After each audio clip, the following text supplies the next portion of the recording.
បាទសួស្តីអ្នកសិក្សាភាសាអង់គ្លេសទាំងអស់គ្នាសូមស្វាគមន៍មកកាន់ថ្នាក់រៀនភាសាអង់គ្លេសរបស់ខ្ញុំបាទមេរៀនថ្ងៃនេះដែរយើងនឹងសិក្សាអំពី articles បាទអញ្ចឹងកាលណាយើងនិយាយអំពី articles បាទយើងនឹងឃើញទៅដល់ពាក្យ earn និង the បាទអញ្ចឹងពាក្យ3នេះគឺជា articles នៅក្នុងភាសាអង់គ្លេសអញ្ចឹងយើងប្រើប្រាស់ earn និង the នៅខាងមុខនាមបាទយើងដឹងហើយថានៅក្នុងភាសាអង់គ្លេស article គឺត្រូវបានប្រើប្រាស់ច្រើនមែនទែនអូខេអញ្ចឹងប្រសិនបើយើងដឹងអំពីការប្រើប្រាស់ឲ្យបានត្រឹមត្រូវបាទខ្ញុំគិតថាគឺជាការល្អប្រសើរមែនទែនបាទហើយ article នៅក្នុងភាសាអង់គ្លេសគឺត្រូវបានបែងចែកចេញជាពីរបាទទី1គឺ indefinite article អញ្ចឹង indefinite article របស់យើងគឺមានពាក្យពីរបាទទី1គឺ ទី2គឺ earn បាទហើយយើងប្រើប្រាស់ indefinite article ឬ earn បាទជាមួយនឹងនាមឯកវចនៈបាទគឺ singular noun នៅក្នុងភាសាអង់គ្លេស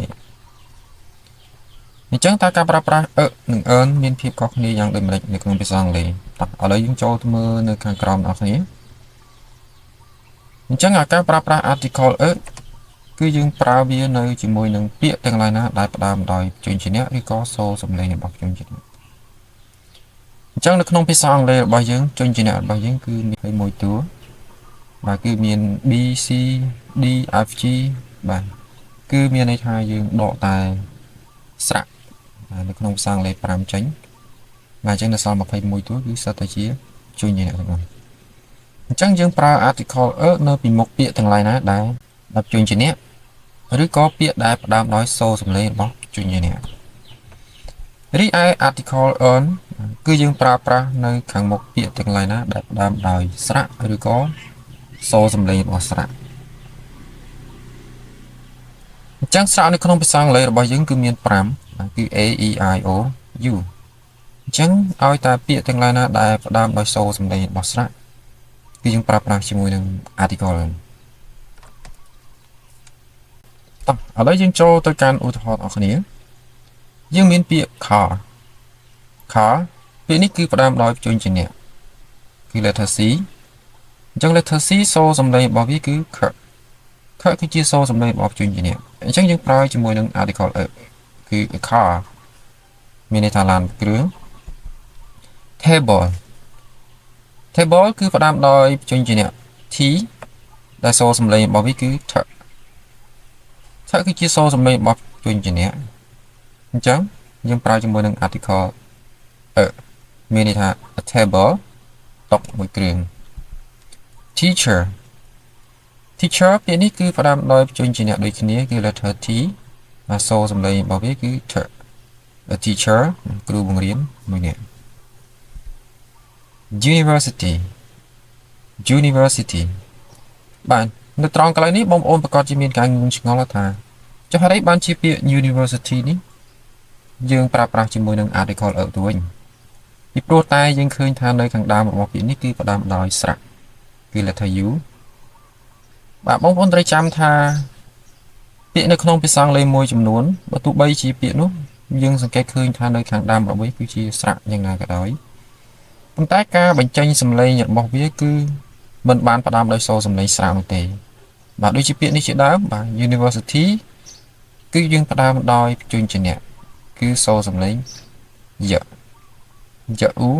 U university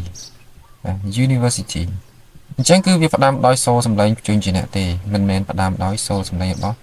ស្រៈនោះទេបាទអញ្ចឹងយើងឃើញថាពាក្យទាំង3ខាងលើក៏ដូចគ្នាដែរដូចជា car វាផ្ដើមដោយសូរខជាសូររបស់ព្យញ្ជនៈបាទ table សូរថឬ teacher ថដូចគ្នាហើយនឹង university យៈអញ្ចឹងបាទយើងអាចប្រើ university ជាមួយនឹង article បានទេព្រោះតែពាក្យនេះគឺផ្ដើមដោយសូរសំឡេងព្យញ្ជនៈបាទអញ្ចឹងខ្ញុំសង្ឃឹមថាបងប្អូនយល់កន្លែងនេះឥឡូវយើងចូលទៅកាន់ article យើងបន្តទៀតគឺ article earn នៅក្នុងការប្រើប្រាស់ article earn យើងមានពាក្យ hours អញ្ចឹងត្រង់កន្លែងនេះបាទយើងឃើញថា hours គឺវាផ្ដើមដោយព្យញ្ជនៈ letter H ចុះហេតុអីបានយើងប្រើជាមួយនឹង article earn បាទតាមយមន័យរបស់យើងខាងលើយើងបាននិយាយថាការប្រើប្រាស់ article earn គឺយើងប្រើជាមួយនឹងពាក្យទាំងឡាយណាដែលផ្ដើមដោយសូរសំឡេងរបស់ស្រៈអញ្ចឹង hour ហ្នឹងគឺវាផ្ដើមដោយសូរសំឡេងរបស់ស្រៈគឺ hour អញ្ចឹង hour គឺជាពាក្យដែលផ្ដើមដោយសូរសំឡេងរបស់ស្រៈបាទអញ្ចឹងពាក្យនេះយើងមិនបានផ្ដើមដោយសូរសំឡេងរបស់ letter H នោះទេអញ្ចឹងហើយបានជាយើងត្រូវប្រើប្រាស់ពាក្យនេះជាមួយនឹង article earn គឺ earn hours elephant បាទពាក្យ elephant នេះគឺផ្ដើមដោយស្រៈគឺ letter E ហើយសូរសំឡេងរបស់វាគឺផ្ដើមដោយសូរសំឡេងស្រៈ elephant elephant សត្វដំរីមួយក្បាល orange អញ្ចឹងពាក្យ orange ក៏ផ្ដើមដោយស្រៈដូចគ្នាគឺ letter O ហើយសូរសំឡេងរបស់វាគឺផ្ដើមដោយស្រៈគឺ orange orange ផ្លែក្រូចមួយផ្លែ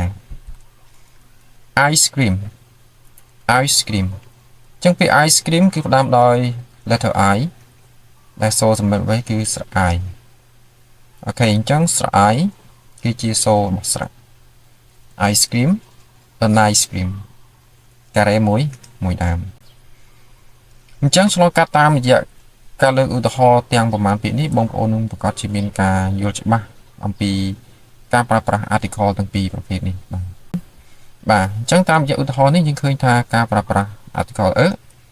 គឺយើងប្រើប្រាស់ជាមួយនឹងពាក្យទាំងឡាយណាដែលផ្ដើមដោយសូរសំឡេងបញ្ជញ្ញៈបាទពីព្រោះកាលណាយើងនិយាយថាប្រើជាមួយនឹងពាក្យដែលផ្ដើមដោយបញ្ជញ្ញៈបាទ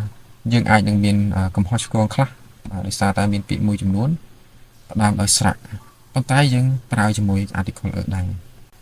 ការប្រើប្រាស់ article គឺយើងប្រើប្រាស់ជាមួយនឹងពាក្យដែលផ្ដើមដោយសូរសំឡេងមិនមែនផ្ដើមដោយតួអក្សរទេគឺផ្ដើមដោយសូរសំឡេង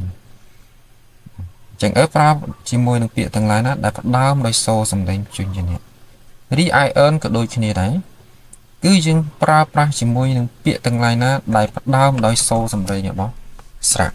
បាទមិនមែនផ្ដើមដោយស្រៈនោះទេបាទពីព្រោះពាក្យភាគច្រើនគឺផ្ដើមដោយស្រៈបាទហើយសូរសំឡេងរបស់វាក៏ស្រៈប៉ុន្តែពាក្យមួយចំនួនផ្ដើមដោយបញ្ជញ្ញៈប៉ុន្តែការផ្ដើមសូរសំឡេងរបស់វាគឺជាស្រៈអញ្ចឹងគឺយើងប្រើជាមួយនឹង article earn បាទអញ្ចឹងខ្ញុំសង្ឃឹមថាបងប្អូនអរគ្នានឹងយល់ច្រើនទាក់ទងទៅនឹងការប្រើប្រាស់ earn ឥឡូវនេះយើងចូលទៅកាន់ article មួយទៀតបាទគឺទាក់ទងទៅនឹងពាក្យ the គឺយើងចាត់ទុកទៅក្នុង definite article អញ្ចឹងពាក្យ the នេះគឺជា definite article បាទ definite មានន័យថាជាក់លាក់បាទតើការប្រើប្រាស់ article the នឹងមានលក្ខណៈខុសគ្នាយ៉ាងម៉េចជាមួយនឹង article របស់យើងទាំងពីរខាងដើមបាទអញ្ចឹងការប្រើប្រាស់ article the គឺយើងប្រើជាមួយនឹង singular noun បាទនាមឯកវចនៈ plural noun នាមបហុវចនៈ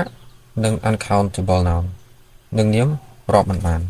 អញ្ចឹងការប្រើប្រាស់ article the គឺមានការប្លែកច្រើនពីការប្រើប្រាស់ article earn និង earn ពីព្រោះតែ article the នេះគឺយើងអាចប្រើបានទាំងជាមួយនាមរាប់បានមានន័យថា plural ឬក៏ singular និងនាមរាប់មិនបានឬក៏មិនថានាមនោះផ្ដើមដោយបញ្ជញ្ញៈឬក៏ស្រៈនោះទេអញ្ចឹងមានន័យថា article the នេះគឺប្រើបានទាំងគ្រប់ប្រភេទនាមទាំងអស់តោះឥឡូវយើងចូលទៅកាន់ឧទាហរណ៍របស់គ្នា books អញ្ចឹងពាក្យ books គឺជា singular noun the books មានថាសៀវភៅ cars car គឺជា plural nouns អញ្ចឹងយើងប្រើ the cars បាទ elephant the elephant បាទអញ្ចឹងពាក្យ elephant នេះគឺពាក្យរបស់វាផ្ដើមដោយស្រៈហើយសូរសំឡេងរបស់វាក៏ស្រៈអញ្ចឹងចំពោះការប្រើប្រាស់ article គឺយើងត្រូវបដូរសំឡេងរបស់វាពី the ទៅជា the អញ្ចឹងចំពោះពាក្យទាំងឡាយណាដែលផ្ដើមដោយសូរសំឡេងរបស់ស្រៈគឺយើងប្រើ the មិនមែន the ទេគឺ the elephant the apple បាទអញ្ចឹងឲ្យតែពាក្យទាំងឡាយណាដែលផ្ដើមដោយសូរសំឡេងរបស់ស្រៈគឺយើងប្រើ the water គឺជានាមរាប់មិនបាន uncountable noun the water អញ្ចឹងក្នុងឧទាហរណ៍នេះគឺបញ្ជាក់អំពីការប្រើប្រាស់របស់ article the គឺយើងអាចប្រើបានគ្រប់ប្រភេទនាមទាំងអស់មិនថានាមឯកវចនៈមិនថានាមពហុវចនៈឬក៏មិនថានាមរាប់មិនបានឬក៏ពាក្យដែលផ្ដើមដោយព្យញ្ជនៈឬក៏ស្រៈនោះទេគឺយើងអាចប្រើបានទាំងអស់បាទគ្រប់ប្រភេទនាមទាំងអស់ឥឡូវនេះយើងចូលទៅកាន់អត្ថន័យនៃការប្រើប្រាស់ article the ថាតើយើងប្រើ article the នៅពេលណាហើយដើម្បីនិយាយអំពីអ្វីចំពោះ article the គឺយើងប្រើប្រាស់ជាមួយនឹង specific noun កាលណាយើងនិយាយអំពី specific noun គឺមានន័យថានាមជាក់លាក់នាមដែលយើងសំដៅនាមដែលអ្នកនិយាយនិងអ្នកស្ដាប់គាត់សំដៅទៅដល់មិនមែនជានាមទូទៅទេគឺជាវត្ថុជាក់លាក់មួយដែលគេកំពុងតែនិយាយអំពីវាឥឡូវយើងមើលឧទាហរណ៍ទាំងអស់គ្នា Look at the board please Look at the board please អញ្ចឹងយើងឃើញពាក្យ board នៅត្រង់កន្លែងនេះគឺជានាមជាក់លាក់បាទចូលក្រឡេកមើលក្តារខៀនចូលក្រឡេកមើលទៅក្តារខៀនអញ្ចឹងឧបមាថាគ្រូគាត់បាននិយាយទៅកាន់សិស្សរបស់គាត់ថាចូលបងអូនក្រឡេកមើលទៅក្តារខៀនអញ្ចឹងតើគ្រូនឹងគាត់ចង់ឲ្យសិស្សរបស់គាត់នឹងក្រឡេកទៅក្តារខៀនណាអញ្ចឹងគោលបំណងរបស់គាត់គឺគាត់ចង់ឲ្យកូនសិស្សរបស់គាត់ក្រឡេកទៅក្តារខៀនដែលគាត់កំពុងតែសរសេរមេរៀននៅក្នុងថ្នាក់ឬក៏ជាក្តារខៀនដែលគាត់កំពុងតែបញ្យល់កូនសិស្សរបស់គាត់បាទអញ្ចឹង the board នៅកន្លែងនេះគឺជាក្តារខៀនមួយជាក់លាក់ដែលទាំង teacher ទាំង student គាត់បានដឹងហើយគាត់បានស្គាល់គឺយើងអត់បាននិយាយពីក្តារខៀនទូទៅនោះទេអញ្ចឹង look at the board please The kids are playing in the garden The kids are playing in the garden អញ្ចឹងយើងឃើញមានពាក្យ the garden សួនច្បារក្មេងៗគឺកំពុងតែលេងនៅក្នុងសួនច្បារអញ្ចឹងកាលណាយើងប្រាប់ពាក្យថា the garden នៅកន្លែងនេះគឺត្រង់សំដៅថាសួនច្បារណាមួយដែលគាត់កំពុងតែនិយាយបាទក្មេងៗគឺកំពុងតែលេងនៅក្នុងសួនច្បារអញ្ចឹងមិនមែនសួនច្បារទូទៅគឺជាសួនច្បារមួយដែលគាត់កំពុងតែអង្គុយនៅកន្លែងហ្នឹងបាទជាសួនច្បារដែលគាត់កំពុងតែឃើញបាទហើយគាត់កំពុងតែនិយាយអំពីវាអញ្ចឹងបើយើងនិយាយអំពី garden សួនច្បារគឺទូទៅច្រើនណាស់ប៉ុន្តែបើយើងចង់សំដៅទៅលើវត្ថុជាក់លាក់មួយឬក៏សួនច្បារជាក់លាក់មួយបាទគឺយើងប្រើ the garden មានន័យថាសួនច្បារ A សួនច្បារ B ឬក៏សួនច្បារ C បាទអញ្ចឹងបន្តទៀតបាទការប្រើប្រាស់ article the គឺយើងអាចប្រើបាទសម្រាប់អ្វីដែលយើងលើកមកនិយាយជាលើកទី2 mention for the second time អញ្ចឹងអ្វីក៏ដោយដែលយើងបានលើកវានិយាយម្ដងរួចទៅហើយបាទហើយយើងលើកវាមកនិយាយម្ដងទៀតជាលើកទី2យើងអាចប្រើប្រាស់ជាមួយនឹង article the បានយើងមើលឧទាហរណ៍ There is a boy a cat and an ice cream The boy is playing his toys The cat is eating the ice cream អញ្ចឹងនៅក្នុងប្រយោគកន្លែងនេះបាទយើងមានពាក្យ a boy ក្មេងប្រុស a cat ឆ្មានិង an ice cream គឺជាការ៉េមបាទអញ្ចឹងនៅពេលដែលគេលើកយកពាក្យក្មេងប្រុសមកនិយាយម្ដងទៀតនៅប្រយោគទី2គឺយើងប្រើពាក្យ the boy អញ្ចឹង the boy ហ្នឹងគឺជាពាក្យដែលយើងបានលើកមកនិយាយម្ដងរួចទៅហើយនៅក្នុងប្រយោគដំបូងអញ្ចឹងពេលដែលយើងលើកវាមកនិយាយម្ដងទៀតបាទគឺយើងប្រើពាក្យ the គឺ the boy is playing his toys the cat បាទអញ្ចឹង the cat នេះក៏យើងបានលើកវាមកនិយាយម្ដងរួចទៅហើយអញ្ចឹងនៅពេលដែលយើងលើកវាមកនិយាយម្ដងទៀតគឺយើងប្រើ article the cat is eating the ice cream ក៏ដូចគ្នាដែរអញ្ចឹងរវាងពាក្យ boys cat និង ice cream បាទគឺជាពាក្យដែលយើងបានលើកយកមកនិយាយម្ដងរួចទៅហើយយើងចូលទៅកាន់ចំណុចមួយទៀតតកតងទៅនឹង unique ពាក្យ unique នៅត្រង់កន្លែងនេះគឺចង់សំដៅទៅលើវត្ថុណាដែលមានតែមួយបាទមានន័យថាគ្មានពីរអញ្ចឹងចំពោះវត្ថុទាំងឡាយណាដែលមានតែមួយគ្មានពីរនៅលើលោកគឺយើងប្រើ article ចា៎បាទអញ្ចឹងមានវត្ថុអីខ្លះដែលមានតែមួយនៅលើលោកបាទគឺមានពាក្យថា the moon ព្រះច័ន្ទគឺមានតែមួយទេបាទយើងអត់អាចរកព្រះច័ន្ទបាន2 3មកទៀតទេគឺអញ្ចឹងគឺមានតែព្រះច័ន្ទមួយទេ The moon is beautiful ព្រះច័ន្ទគឺស្រស់ស្អាតបាទអញ្ចឹង the moon បាទយើងប្រើ article there my friend and I are swimming in the sea មិត្តភ័ក្តិរបស់ខ្ញុំហើយនឹងខ្ញុំគឺកំពុងតែហែលទឹកលេងនៅក្នុងសមុទ្រអញ្ចឹងពាក្យ the sea ត្រង់កន្លែងនេះគឺក៏ជាវត្ថុដែលមានតែមួយដែរបាទពីព្រោះតែនៅលើផែនដីយើងនេះគឺមានសមុទ្រតែមួយទេហើយបងប្អូនក៏មានការយល់ច្រឡំថាចុះសមុទ្រ Pacific សមុទ្រអាត្លង់តិកមហាសមុទ្រឥណ្ឌាអីបាទអានេះគឺគ្រាន់តែជាការដាក់ឈ្មោះតំបន់នៃមហាសមុទ្ររបស់ពួកគេទៅតាមប្រទេសមួយទេបើយើងនិយាយដល់ like ទៅគឺមហាសមុទ្រគឺមានតែមួយទេបាទសមុទ្រផ្ទៃទឹកគឺរបស់យើងគឺមានតែមួយទេនៅលើលោក My friend and I are swimming in the sea Look at the sky ក្រឡេកមើលទៅមេឃបាទអញ្ចឹង sky ក៏មានតែមួយដែរបាទអញ្ចឹងយើងប្រើជាមួយនឹង article ដែរ The sun is shining ព្រះអាទិត្យគឺកំពុងតែបញ្ចេញពន្លឺអញ្ចឹងព្រះអាទិត្យមានប្រមាណបងប្អូនបាទគឺមានតែមួយទេអញ្ចឹងយើងប្រើជាមួយនឹង article The sun is shining